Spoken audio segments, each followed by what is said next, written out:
Konohwe, l'un des villages bénéficiaires des transferts monétaires à Tongue dans le moyen mono.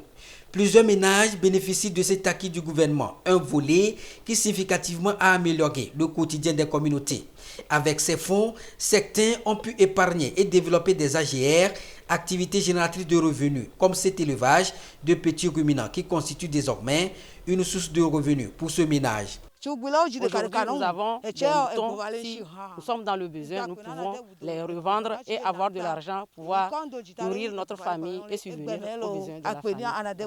À travers ces transferts monétaires, les communautés bénéficient d'une formation en AGR, activités génératives de revenus, des causeries éducatives sur des thèmes divers portant sur l'éducation, la santé et bien d'autres. Ceci pour amener les bénéficiaires à adopter des meilleurs comportements dans la gestion des fonds et surtout dans l'éducation des enfants. Mais avec la pandémie au Covid-19 qui les oblige à limiter les regroupements en grand nombre, l'ANADEB, Agence nationale d'appui au développement à la base, a donc plutôt opté à une autre stratégie. La stratégie adoptée, c'est de choisir un seul village, de faire une causerie avec un nombre restreint de bénéficiaires et maintenant faire enregistrer cette causerie par les radios de proximité qui vont les diffuser sur les chaînes pour l'ensemble des villages. C'est valable pour tous les villages de couverture géographique de la radio.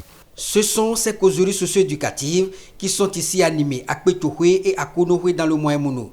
Ici à Kpetohwe par exemple, elles portent sur le thème « Droit à l'éducation inclusive », un thème pour révéler l'importance de la scolarisation des enfants. Cette thématique va permettre à la communauté d'accorder une importance aux enfants handicapés, sachant que dans nos communautés, les enfants handicapés sont souvent cachés, font l'objet de honte au niveau des familles.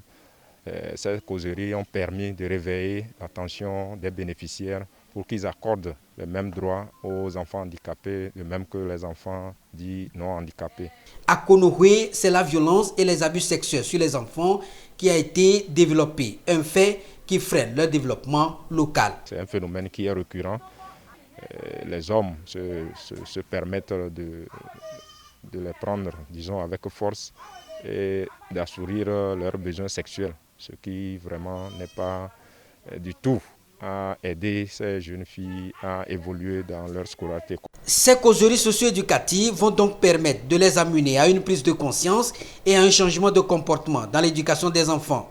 Cet engagement de l'ANADEB, Agence nationale d'appui au développement à la base, consiste à assurer la pérennité de cette sous-composante du projet FSB, projet philo-sociaux et services de base cofinancé par le gouvernement togolais et la Banque mondiale.